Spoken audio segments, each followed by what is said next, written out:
I don't normally buy used video game consoles, but when I do, I make sure they kick ass. Alright, I actually did buy this. In the most unlikely of places for me, I don't really go to places like this. I tend to avoid them because, well, they just seem shady to me. But it was basically a pawn shop. I went into this place in the big city of Nashua, New Hampshire, and I'm like, what the hell? Actually, I figured out that they sold used game systems and computer parts and all that crap several years ago. And I thought I was going to try to find some GameCube controllers for the Nintendo GameCube that I was given for free. And I was about ready to buy the controllers and a couple of games, and I'm like, hey, is that an NES up there on the shelf? And he said, why, certainly. Not really. But, yeah, affirmative. And he said it worked. I took his word on it. I gladly paid the asking price. And I got some games, and he was only going to sell it to me with one controller, and I said, I don't think so. I want two. So it's not in beautiful condition. I mean, the games are really just... I say, you got Super Mario 3, which was my favorite game, Paperboy, which is awesome, and Friday the 13th, which I've never played. So let's take a trip back to memory lane, back in the Bishop household, in the early 90s. My mom, of all people, begged my father to get a video game system. She wanted a Nintendo because one of her friends had a Nintendo. Now, mind you, my mom was about, 25. She was 25 years old. And I'll be turning 30 in 3 days. Wow. What a trip. Anyway. 4 days, actually. So anyway, she was 25, and we were living, this was before my sister was born, and my mom wanted a video game system. And my dad said, well, okay. So he bought a used NES system with Duck Hunt and nothing else. He bought it from a friend of his. Probably paid, I think he paid like $70 for it at the time.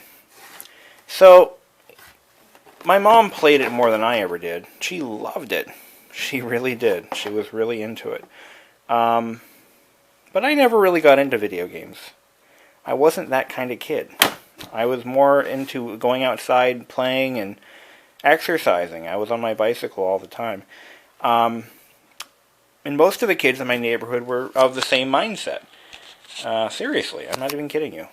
I mean, we had games. A lot of kids in my neighborhood had them. Specifically, a lot of them had the NES systems, but they were only to be used on rainy days. Funny how things have changed. But anyway, and I did live in a great neighborhood. If you were a kid, oh, it was heaven. We were all the same age. There was like 8 of us. All the same age, all graduated together, except for 1 or 2. They didn't graduate. But, you know, we were your typical, 1980s kids. But anyway, here we go. This is the NES system in all its, in all its glory. I hope I didn't break it. Oh, there's just sand in there. I'll have to clean that out. It goes without saying that we've got to give this the full BBISHOPPCM restoration, which involves a complete disassembly, washing all plastics in water, and Dawn. I love Dawn. It's a great soap. And just kind of going over the whole thing, make sure it's all there. Door's not cracked. Usually they crack right here or there. Little squeaky. But power button, reset button's all there. No damage to the casings. It's got the original Nintendo power supply, which I actually still have one upstairs somewhere. It's got the original Nintendo switcher. This is an automatic switcher. And the other controller. These controllers have to be disassembled, cleaned, and reassembled. The NES unit has to be disassembled, all plastic gets cleaned. I think we just went over that.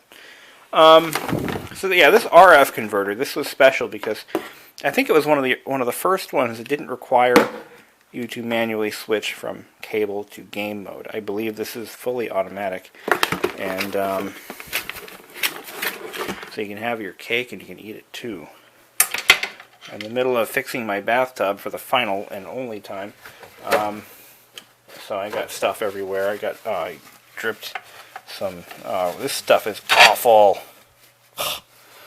You can't clean spray foam off of anything. I swear to you. No matter what you get it on. Damn it. I think I have to use acetone to get it off. Criminy. Alright. Hey, what's this? Is that my sales slip? May 23rd, 2014. Yeah, that's it. I want to tell you what I paid for this thing. Because it's more than I wanted to. But it's about what they go for on eBay. I didn't get the Duck Hunt controller, but I will. I can get one on eBay. They're really not expensive. But, you know, the cool thing is the Nintendo, like the Atari of, you know, the previous age group, the Nintendo is really the gaming platform of my generation. You know, kids who were born in the early to mid 80s grew up with these things, as I did. You know, we were probably the last age group to actually buy these things, or our parents would buy them for us because, I mean, they were so ubiquitous. Everyone I knew had one. And I mean every kid I grew up with had a Nintendo. And I felt like I was part of the gang when I, you know, could play the games because I knew them. But anyway, so this is, to me, this is like my generation's Atari, or the PS2 of the kids today who were young enough to know what they are. And you know, the thing is, the Nintendo was a fairly reliable system. They had a few quirks, which we'll go over in a bit. And I'm sure this one suffers from the same problem. And what happens is, the cartridge slot, it tends to break free of the main board. And believe it or not, there is a fix for that. There's a company selling replacement cartridge slots, or at least there was a few years ago. And you could actually desolder the existing slot and replace it with a new one. It takes a little bit of skill. It's surface mount, so it's a pain in the ass. But you can do it. Well, anyway, why don't we test this thing out before we crack it open, because I actually have a 14-day warranty on this, as long as this sticker remains intact. So let's give it a shot. Okay, so before we power this sucker up, yes, I am well aware that there are plenty of NES simulators or emulators that will work on Windows. And yes, that is a Windows box that's hooked up to that thing. And I know there's ways you can just download the ROMs and play them on an emulator.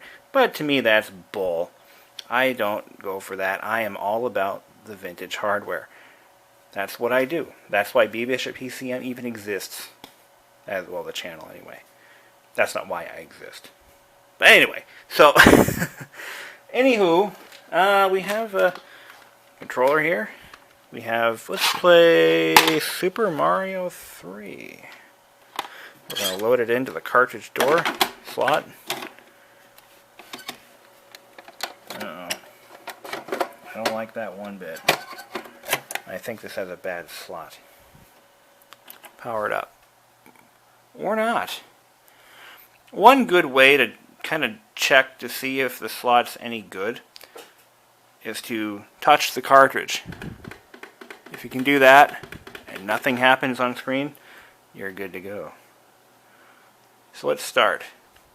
So it looks like it doesn't really like my screen. Select works. One player game, start.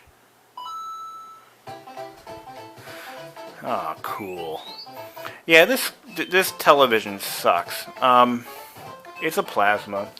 You know, what are you gonna do? It's also very modern. Okay, let's take a look at display settings. I think there's actually a game mode that enhances the display for, what's dynamic look like? I think that goes by room brightness. So if I turn the lights off, guess not, huh? Alright. See, I see a lot of shadowing and ghosting here, which is typical, but, you know, it's just the way it... Let's see, menu. Standard.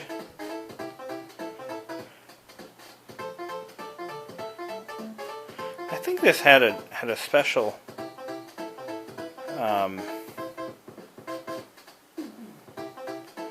turn black to darkest, contrast, medium,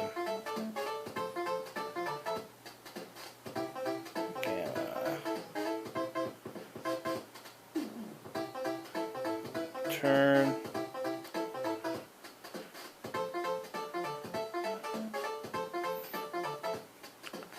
I can change it to a 4:3 or screen fit.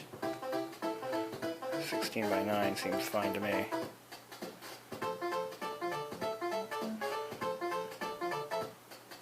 Video or film-based programs, what's that do? Nothing.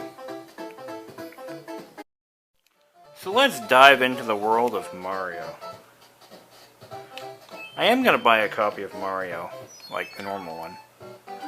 By the way, this is also the fastest way to kill a plasma screen. See,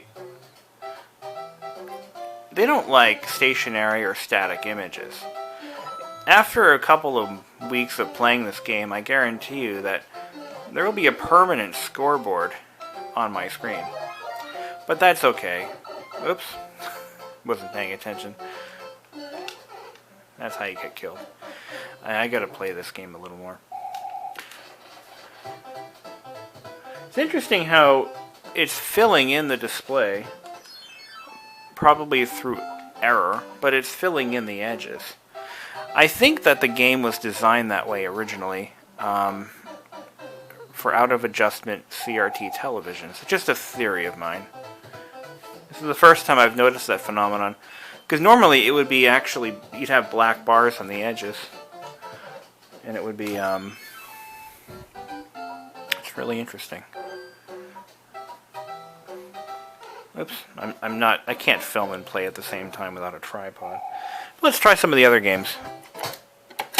Just pop this cartridge out. Yeah, there's like no resistance on that cartridge slot. So maybe it's supposed to be that way, or perhaps this one's already been fixed. Or maybe it's a different version console.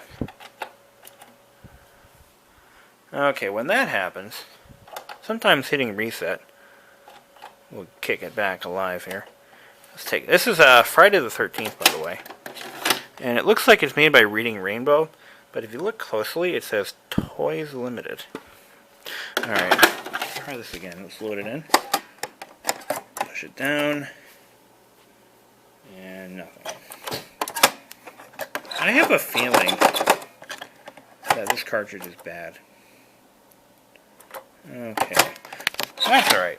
Now the typical trick that anyone my age would do... see, those contacts are disgusting. We can fix that. Kids my age would know to do this, but younger kids won't. And that is to simply blow into the cartridge slot. That's the worst thing you can do. I don't care what you say. That is the dumbest thing. It may remove the dust, but it also adds moisture, in the form of saliva, to the copper contacts, which causes them to what? That's something I figured out when I was 9 years old. So I came up with my own trick. It involves using cotton swabs and rubbing alcohol, which I conveniently have right here, because every home should have alcohol in it. At least that's what my grandfather said. So anyway, what we're going to do is we're going to use the cotton swab to rub the contact edges, I'm sorry, the contact surfaces. And you're going to see that your cotton swab turns black. You know what that is? That's carbon, it's corrosion, it's dust. It's all got to be wiped away. Otherwise, the cartridge isn't going to friggin' work. These are just 8-bit cards. That's what they are. Little 8-bit cards with PROM chips and RAM chips and shit. Maybe some memory. Who knows? Some of these cartridges actually have batteries in them for retention of data. And any battery that isn't a cartridge this old is going to be dead. You can replace those batteries, but it involves the use of a specialized device known as a security bit screwdriver and a soldering iron. But yes, you can replace the batteries. There was actually a database or a list of cartridges that have batteries in them. I don't remember what the URL was, because it was so many years ago. See, I sold my Nintendo to pay an electric bill back in 2006. Seriously, as God is my witness. I had fallen on hard times. I sold my Nintendo machine with about 40 cartridges, 40 games, and I sold it for $150 on eBay, which to me was enough to pay my light bill. But, you know, the things we do. But it had to be done. Alright. So where was I going with that? Oh, yes. So I was pretty up in my Nintendo stuff. Okay. That worked. We now have a working Friday the 13th cartridge. Press start.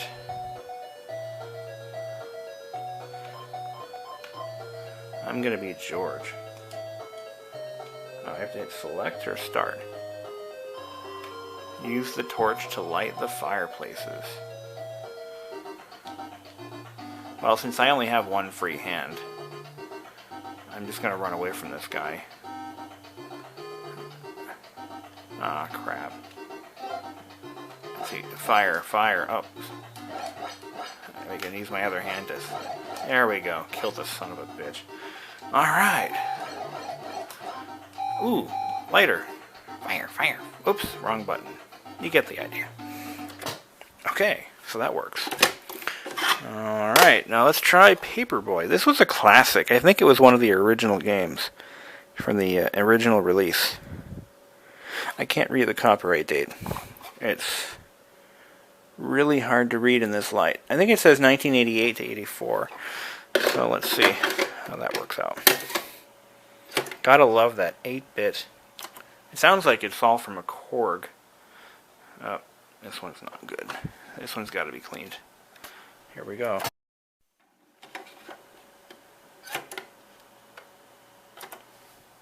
Hey, notice how quick that started. I'm going to do one player. Oh, select key. Oop. One player, start. These are my customers. You know, for Nintendo, this game had some pretty crappy graphics. The object is to deliver the papers to your customers, not the non-customers. And you hit the A key. Oops.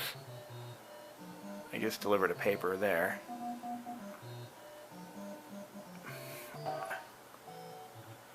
And then you have to dodge through the... and not get run over. Whoops. Gotta love those Korg sound effects and music. It's cool. I'm pretty sure Nintendo heavily used the Korg synthesizer. I can't seem to dodge this truck. Whoops, I smashed a window. Neat.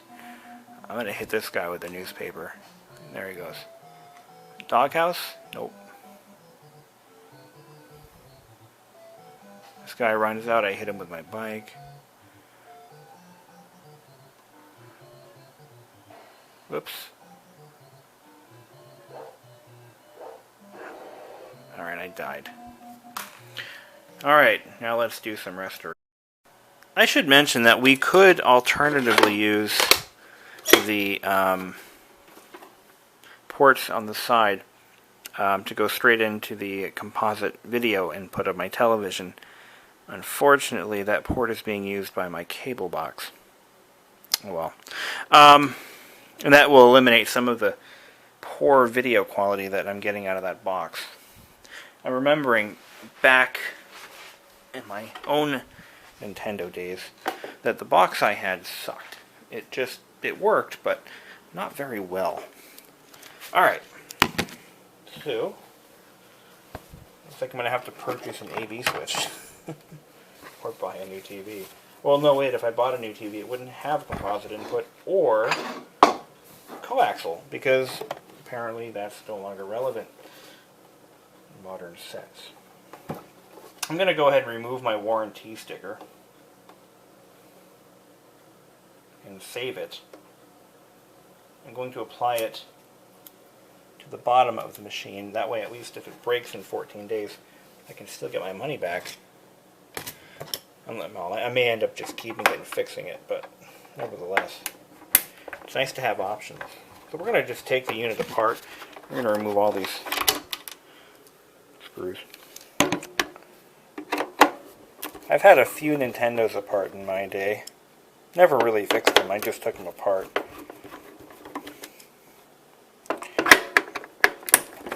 I think I've seen a Famicom once. I knew a family that actually had one. I think that it must have been a Famicom. It looked like something out of this world. It was pre-Nintendo, and I knew that much, or pre-NES. But for the most part, everyone I knew had the NES.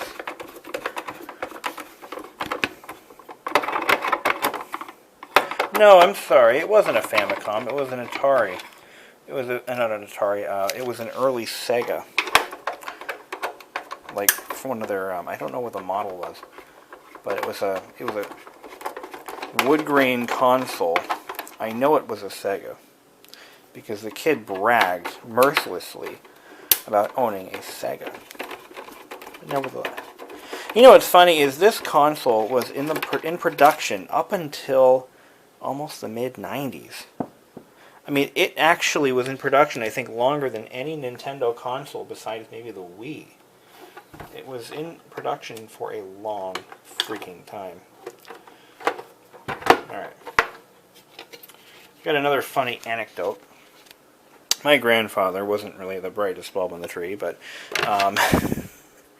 my grandmother bought a Nintendo for herself, for him, and my uncles. And they got it right after my parents got theirs. And they bought theirs new. It was the bundle pack. It had the Super Mario 3 cartridge. It had a couple of other games. And yeah, so it had all that. It had all that crap in it. And the unit died. And for whatever reason, now this was in like 93 or 4. I think it was more like 92 or 3, but nevertheless. For some reason, my mom had to return it for them. I think maybe my mom bought it for them. That might be it. And she had to do the return because she had the receipt. So, what happened was, he brought it to my parents' house, and he was complaining about it. And he actually said, you know, goddamn American-made junk. Then, I was about, 8 years old, and I'm like, Pap, which is what I call him, even to this day. You realize that it's Japanese, right? And he's like, what do you mean? It can't be Japanese. Anyway. My grandfather, he's a funny character. In a way. In his own way. Alright, so let's see. Have we liberated enough parts? Let's see. From the looks of it, this unit's never been serviced, so I have every bit of assurance that the original card slot is right there. It's never been changed. Oh, I zoomed in by accident. Things like that happen around here. We gotta take out more screws. This is what the NES looks like inside, by the way. Okay. Now you know. Yeah, this unit wasn't used heavily. That cartridge slot is in good shape because when I shake the cartridges around, they don't mess up. That's a good thing. That is a good thing. Now the question is this a 1985, 1990, or anything in between? the original NES console was in production, don't quote me on this, until about 1991 or 2. And then they switched to a compact unit after the Super Nintendo came out. Sound familiar? Because Sony did the same damn thing. Actually, Microsoft did too, I believe. But anyway, yeah, a much smaller, more compact unit was released. And as a result, they kept the Nintendo in production for a little bit longer than maybe they should have. But nevertheless, how old is this unit? And how can we find out? Well, I don't know. I don't see any date stamp on the plastics anywhere. But all of this stuff has to come out. We're going to wash the entire tub in hot water. All the electronics have to be taken out just for this process. Just bear with me.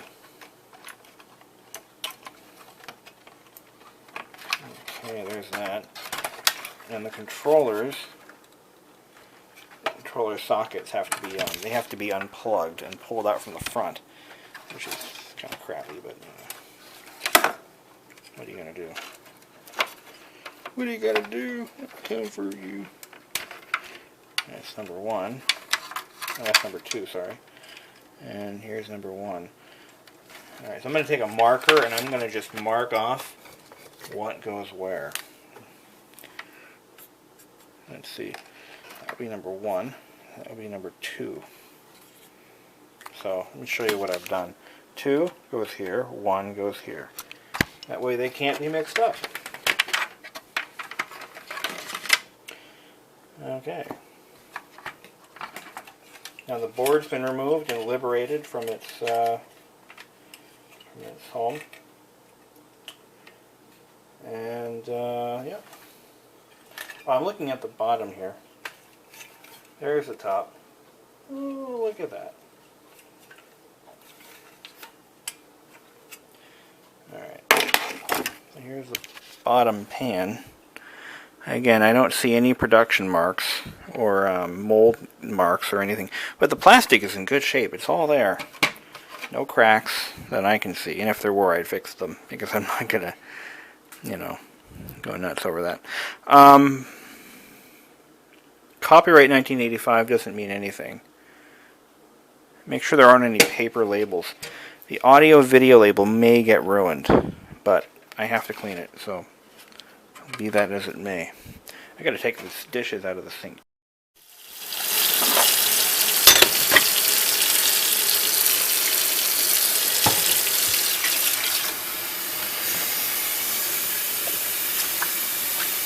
So we're gonna get this nice and salty. I would never suggest submerging your Nintendo, but these are dire circumstances. It's already cleaning up. Look at that. I got this black mark off. Look at that. I could have cleaned it from the outside, but that wouldn't be. So this is where we're going to see the biggest difference in appearance. These vents are clearly disgusting. I mean, that's why we have a toothbrush. Just clean the vents with the toothbrush under soapy hot water, and they will look brand new. Okay. I'm going to put the camera precariously on the edge of the sink.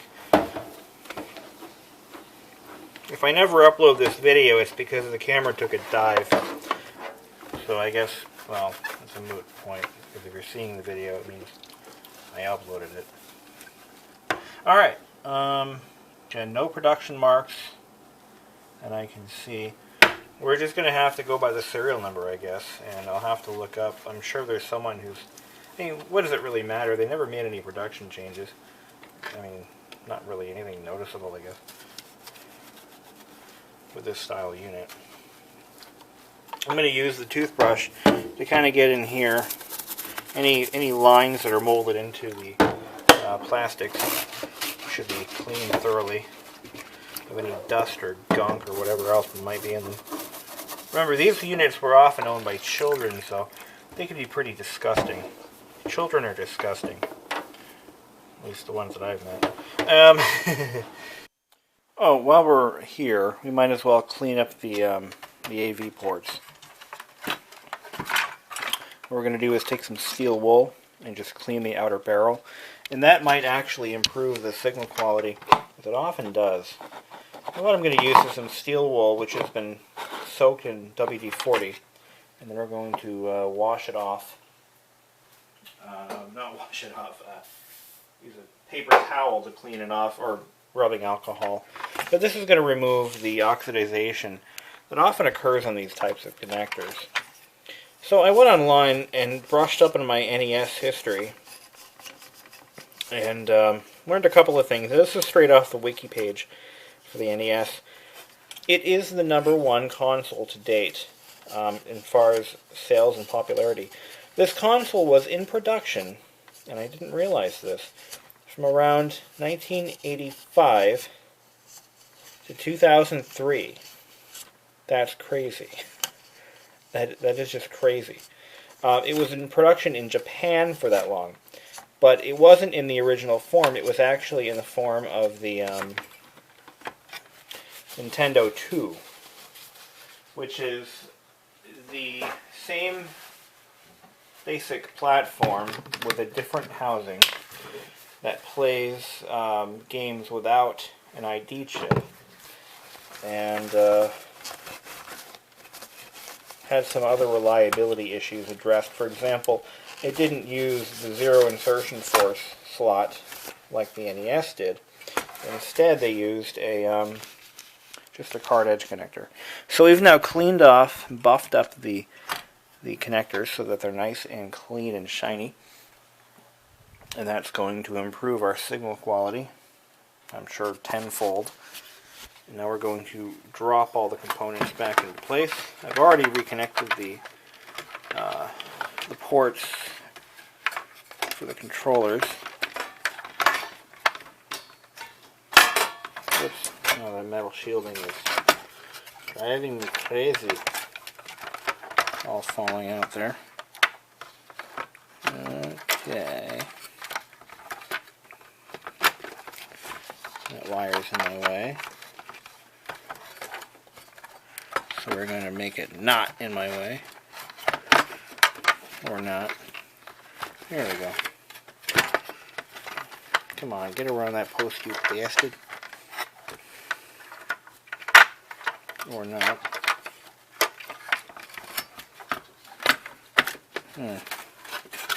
That kind of works. I also didn't realize that the NES platform was licensed to other companies. I believe there was also a Mattel version. And it may have been used also elsewhere in embedded form. Kind of like the Commodore 64, how years and years after its discontinuation, the platform still existed, but bizarrely in handheld games that were sold by Radio Shack. Who would have thought? You know, really, who would have thought? I think there were actually there was a website documenting the process of converting one of these Radio Shack games, which were made in like 2003 or 4, and converting them to full-fledged C64s. Seriously. It's crazy. Old technology becomes new again. It's a funny thing how that works out. Nothing is ever obsolete. I mean, these NES systems are still selling on the used market, and they will for for the foreseeable future. They'll be continuously selling these. It's crazy. So I'm just getting my screws back in place. So I can determine which screws need to be put back and which ones don't, and where they go, and all that happy crap. So from what I can tell, those don't do anything there. And these, yeah, those have to go back.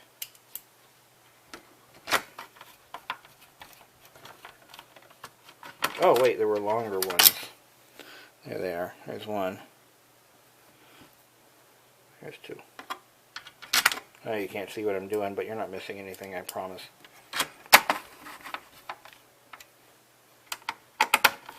I'm just excited that I think I might have found a good working NES. I've been looking for one locally, but you know, they're just, people either throw them away or sell them on eBay. There seems to be nothing in between.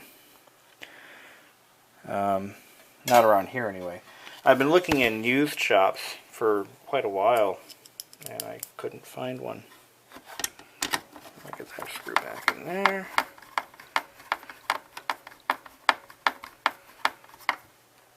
Okay. That's screwed in place. I'm going to get this cover back on. Make sure the wires are where they need to be. Okay. It's interesting to note that game ports 1 or controller ports 1 and 2 are exactly the same, so they can be flipped around. If you have a worn out port, like player number 2 or whatever, or player number 1, you can actually swap them over inside and they will work, which is good to know. So. Or you can download one of those emulators that my commenters are going to be blabbing about. Download an emulator. It's the same thing. No, it's not. It's not the same thing. It's not the same until you're using devices that are older than you are. In this case, not older than me, but older than many of my viewers. I think there's a screw that I didn't put back. I wonder where that might be. Oh. Guess there is a screw there. Okay, I'm going to... So this is what the properly assembled lower half of your NES should look like. Nothing should fall out. And that's what it should look like assembled. Pretty simple. Okay, this is a Nintendo controller. These are cool. They're very simple, very reliable. You just couldn't kill them. I mean, I remember many times throwing my controllers across the room, smashing them. They just wouldn't break. It was the best controller ever made, I think.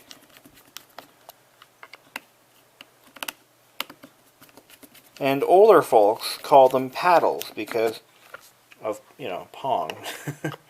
And once Pong came out, which was one of the first home video games, they were paddles. I mean, you were using them as paddles to bat the ball around the screen. I actually had one of the original Pong games. Gave it away. It's worth a fortune now. It really was one of the first ones. But anyway, I think the one I had was made in like 1972. This thing was ancient. So we have the controller apart. We're now going to remove the board, which isn't held in by anything. It's just held in by the top cover. And here we go. We even have color-coded. Look at this. They even color-coded the wire location. Who does that now, right? Who does that? Nobody. That's who. Alright. Board is being stubborn for me. Maybe we should try a little harder. Oh, I know what happened. One of my controllers when I was a kid, the cat puked all over it. Like, you son of a bitch. So I had to tear it apart. There we go. Clean it. Oh, yeah, that damn cat. Let me tell you. He was not my favorite. And not because he yacked all over my controllers, but just because he was a jerk. Alright. So there we go. We're going to start with the cover here. Again, put my camera precariously on the kitchen sink. And we're going to use, I'm going to try Dawn first. So that looks like marker. I'm going to have to use something a little bit harsh. I'm going to try alcohol.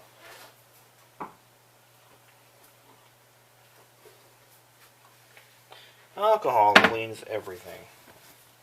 Well, not everything, but almost everything. It's not touching it. I don't know what that is. It's like crayon or paint, something. It's coming off of the remote body, but it's not coming off the silkscreen covering.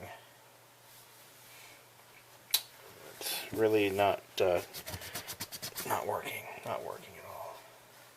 But that's all right. We have almost every kind of cleaner at our disposal in my lab.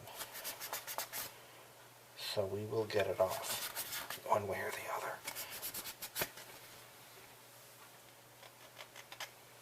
See, the seller was trying to make as much money off this console as he possibly could.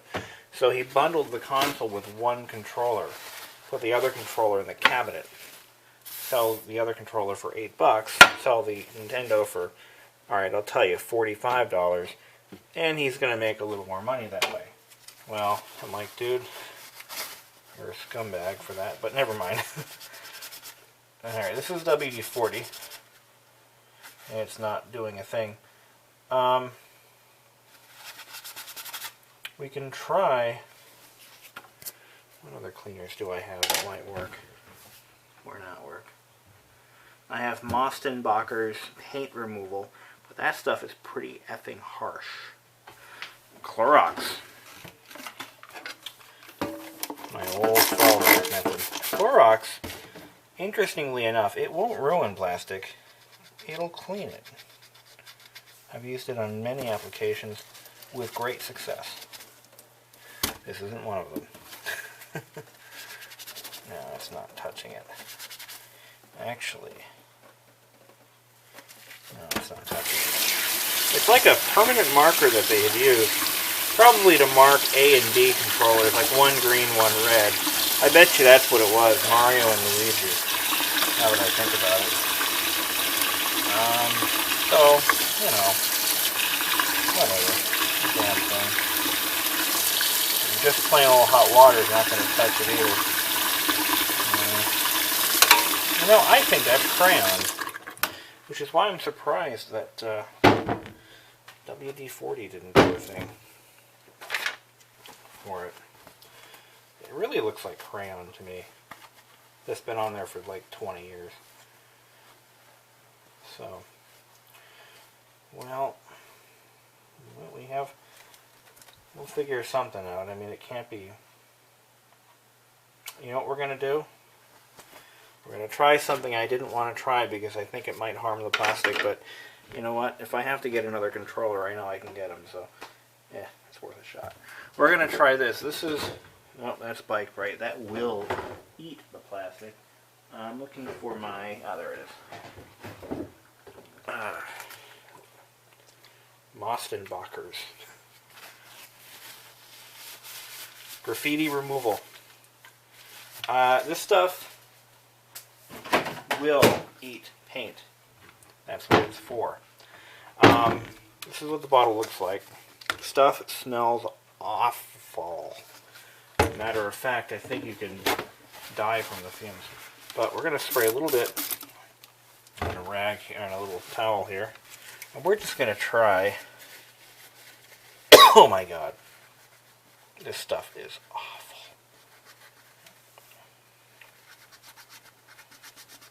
Is it working? No. No. It's not working. Get it off the plastic there so it doesn't ruin anything. The water beads up around it, so it leads me to believe it's some form of wax. And I don't think I'm going to get it off. I really don't. I think it's going to be permanent, but there is one other thing we can do. One more thing before we give up. Just so you can see it. I'm going to put the camera there. See, that's what we're trying to get rid of. And I want to do this. But this is a magic eraser. Yeah, that's doing it. That's doing the job. But what I don't like about the Magic Eraser is that it is mildly abrasive, and it can cause permanent damage to the surface if we're not careful. But it's working. Magic Eraser is working. Whew. I was almost panicking there for a minute. I'm like, no way. No way. Alright. Once we do that, we use rubbing alcohol to clean it some more. Now that we've abraded the surface, we want to just kind of get all the dust off of it from the Magic Eraser. See, Magic Erasers, for those of you who aren't aware, Magic Erasers are made from melamine foam. In fact, that's all it is. Melamine foam. And that's all it ever was. But it's abrasive, and that's why it works, because it rubs down the surface and can, in this case, it didn't cause any real damage, but it looks pretty good to me. I'm going to do it one more time. This time we're going to actually soak the Magic Eraser with a little bit of rubbing alcohol, just to give it some more cleaning powder. Cleaning powder, yes. Use Comet. No, just kidding. So we're going to just kind of rub it in there. Get whatever is left out of it. Because it's a textured surface, the abrasiveness of the Magic Eraser can be more evident. And that's what we're trying to avoid. It's a textured plastic, screen printed from the reverse surface. Oh, that looks beautiful. I don't think I could ever do a better job than that. That's awesome. Let's put that aside. Let's clean the backer. Okay, just like we did with the other one. Now we're going to use Dawn. We're not removing any stains this time, we're just cleaning it generally with some Dawn. Just kind of rub it down with a sponge, like so. Okay, that's it. That's all she needs. And just let that dry. Now comes the fun part.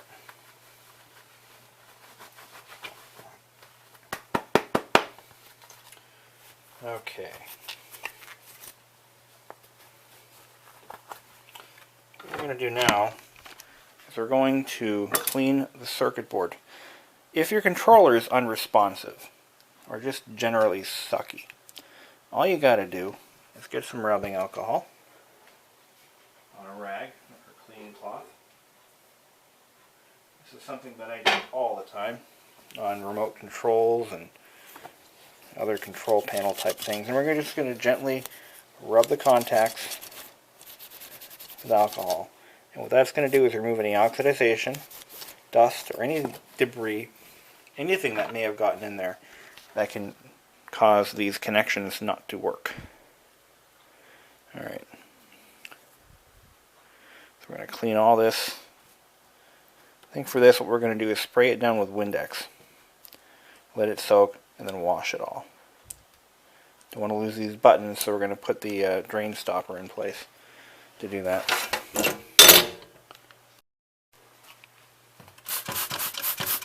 A little bit of Windex never hurt anything. Even Windows.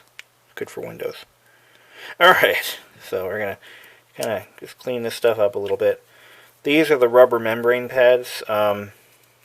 Important not to damage or scour the little black conductive rubber pads. They're kind of critical. So just want to just clean those up a little bit. We're going to clean the four-way with a toothbrush, with Windex. What that's going to do is just get all the grime from E, all that out. Same thing with the start, reset, or pause, select button, whatever the hell it is.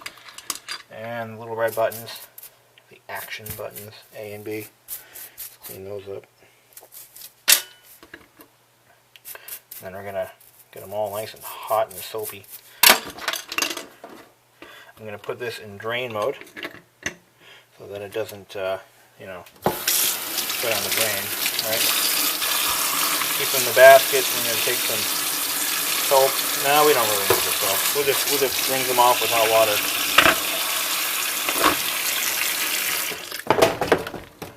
They call it hot water for a reason. It's hot. And we're going to just rinse it down with cool water. There we go. Okay. And now the hard part's done. Now we're going to let it all dry. Got a drying cloth here. I'll just put it all on the drying cloth like that. Nice and pat everything down until all the water's gone. Everything's ready to be reassembled. And yes, there's water on my lens. There we go. Got everything all clean. Membranes are clean. We got lucky. We found a Nintendo that had everything was fully functional, and it just needed a good cleaning. I mean, this controller came out miraculously nice. I mean, it's used. It's not going to look brand new. Don't expect that. So, you know, you got to have realistic expectations here. As much as it would be nice to have one that's fresh out of the box, that's just not going to happen. Nor is it worth really much. Well, yeah, that would be worth a little bit if you had one in the original box. But it's not practical. It's not realistic. It's not going to happen.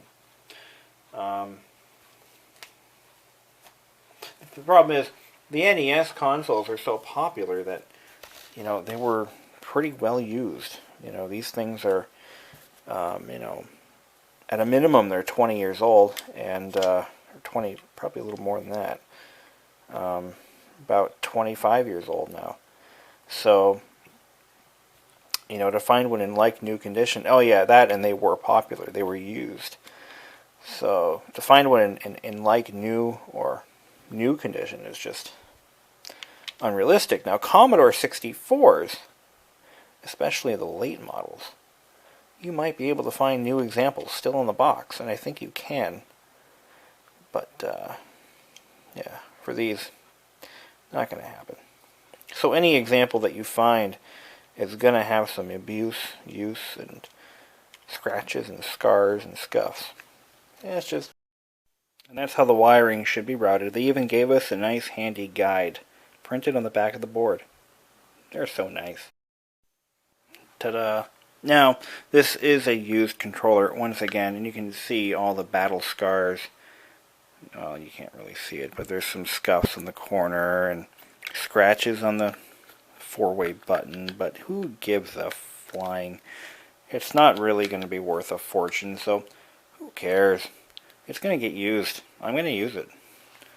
Still got to clean the cord, though. That's easy enough. Just take a cloth with alcohol, and you can even use cheap vodka if you want to. And just get the cord wrapped into a cloth, and then just pull it like that gently, and that'll get all the crud off of it. Put some pressure on there. Don't grab it by the controller and pull, because you'll just damage the hell out of it, so don't do that. But once you get that started, you can grab the cord in the middle and just pull and pull and pull. And you'll notice that your cloth will slowly turn brown and gray or whatever. Because, you know, kids are disgusting. Especially gamers. Just kidding, guys. Alright. Alright, there we go. Clean that up. Now look at this. Oh my god, that's disgusting. But that's what we do. We clean these up so that they look new again. Give them a new lease on life. That's my motto. Okay. Clean the connector up. I mean, look at all the oily fingerprints and Cheeto dust. Get that all off. Okay. Done. This is the second controller, and this one I'm going to replace.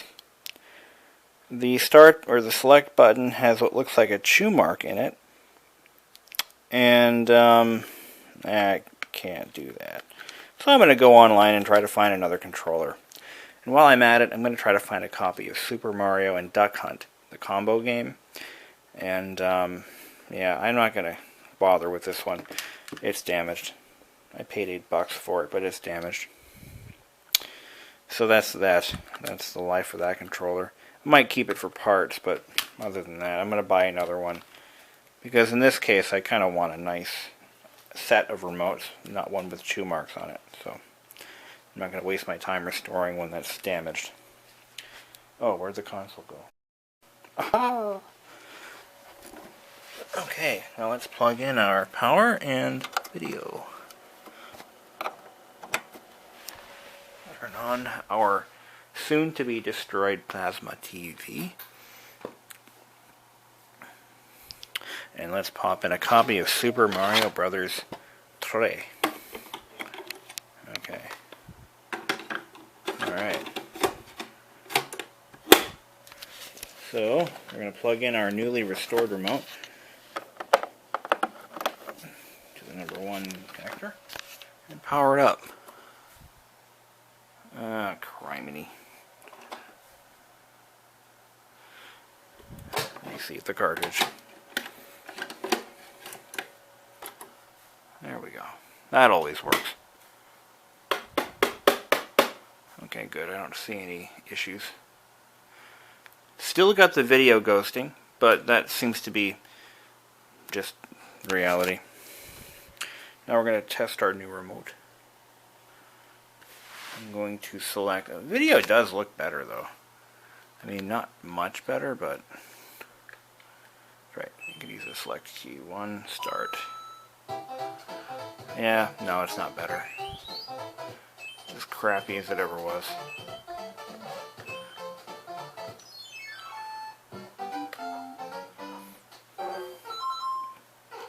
Oops. Everything seems to work.